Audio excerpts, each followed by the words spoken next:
Assalamualaikum warahmatullahi wabarakatuh. Saya Nur Ain Samsudin dari jurusan Akuntansi kelas B. Melalui video singkat ini saya akan menjelaskan tentang pelaksanaan demokrasi di Indonesia. Demokrasi adalah sistem pemerintahan di mana kekuasaan dipegang oleh rakyat dan dijalankan oleh mereka secara langsung atau tidak langsung melalui pemilihan bebas. Secara epistemologis, demokrasi terdiri dari dua kata yang berarti rakyat atau penduduk suatu tempat dan Kratein atau kratos yang berarti kekuasaan atau kedaulatan. Jadi, secara bahasa, demos kratein atau demos kratos adalah keadaan negara di mana dalam sistem pemerintahannya dari rakyat, oleh rakyat, dan untuk rakyat.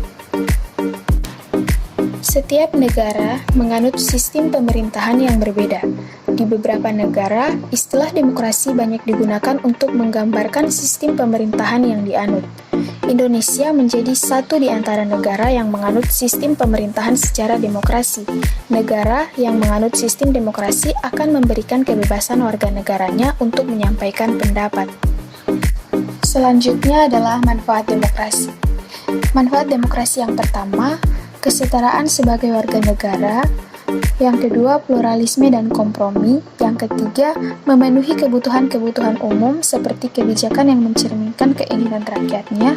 Yang keempat, menjamin hak-hak dasar. Dan kelima, pembaruan kehidupan sosial. Bangsa Indonesia memiliki 3 macam demokrasi, yaitu demokrasi liberal, demokrasi terpimpin, dan demokrasi Pancasila. Demokrasi yang pertama yaitu demokrasi liberal atau demokrasi parlementer yang berlaku pada tahun 1950 sampai 1959. Pada saat itu, konstitusi yang berlaku adalah UUD 1950. Berdasarkan UUD 1950, sistem pemerintahan dan demokrasi yang diterapkan di Indonesia yaitu sistem parlementer dan demokrasi liberal. Di dalam sistem parlementer ini, kepala pemerintahan adalah Perdana Menteri dan Presiden hanya sebagai kepala negara. Yang kedua yaitu demokrasi terpimpin yang berlaku pada tahun 1959 sampai tahun 1966. Demokrasi terpimpin atau demokrasi terkelola yaitu seluruh keputusan serta pemikiran berpusat pada pemimpin negara saja. Pada saat itu, konstitusi yang berlaku adalah Undang-Undang Dasar 1945 dan Presiden Soekarno berkedudukan sebagai kepala negara sekaligus kepala pemerintahan yang berlandaskan pada sistem presidensial, di mana para menteri berada di bawah wewenang presiden dan bertanggung jawab kepada presiden. Demokrasi yang ketiga yaitu demokrasi Pancasila yang berlaku pada tahun 1966 sampai sekarang. Demokrasi Pancasila adalah demokrasi yang merupakan perwujudan kerakyatan yang dipimpin oleh hikmat kebijaksanaan dalam permusyawaratan perwakilan yang mengandung semangat ketuhanan yang Maha Esa, kemanusiaan yang adil dan beradab, persatuan Indonesia, dan keadilan sosial bagi seluruh rakyat Indonesia. Prinsip-prinsip demokrasi Pancasila yaitu yang pertama, persamaan hak dan kewajiban bagi seluruh rakyat Indonesia. Yang kedua, keseimbangan antara hak dan kewajiban. Yang ketiga, pelaksanaan kebebasan yang bertanggung jawab secara moral kepada Tuhan Yang Maha Esa, diri sendiri, dan orang lain. Yang keempat, mewujudkan rasa keadilan sosial. Kelima, pengambilan keputusan dengan musyawarah mufakat. Keenam, mengutamakan persatuan nasional dan kekeluargaan. Yang ketujuh, menjunjung tinggi tujuan dan cita-cita nasional. Selanjutnya, unsur-unsur demokrasi pemerintahan. Yang pertama yaitu partisipasi masyarakat secara aktif dalam kehidupan bermasyarakat, berbangsa, dan bernegara. Yang kedua, pengakuan akan supremasi hukum. Yang ketiga, pengakuan akan kesamaan di antara warga negara. Keempat, kebebasan untuk menyatakan pendapat, berserikat, berkumpul, dan mengeluarkan pendapat. Kelima, peradilan yang bebas dan tidak memihak. Keenam, kebebasan untuk meyakini kepercayaan, menyatakan pikiran dan sikap sesuai dengan hati nuraninya. Yang ketujuh, hak asasi manusia dijamin. Yang kedelapan, kebebasan pers. Dan terakhir, pemilihan umum yang bebas, jujur, dan adil.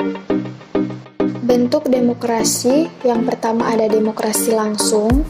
Dalam sistem demokrasi langsung ini, setiap rakyat berhak memberikan aspirasi melalui pendapat atau suara dalam menentukan sebuah keputusan.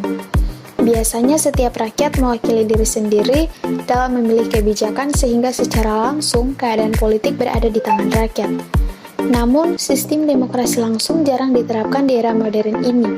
Hal itu karena kepadatan penduduk serta kurangnya minat penduduk untuk mempelajari keseluruhan permasalahan politik di negara tersebut. Contohnya, ikut mencoblos saat pemilu atau pilkada dan memilih secara langsung.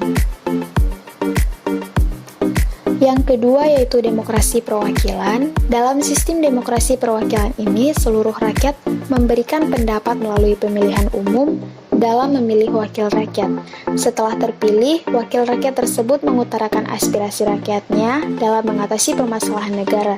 Contohnya, pembuatan undang-undang yang diwakili oleh anggota.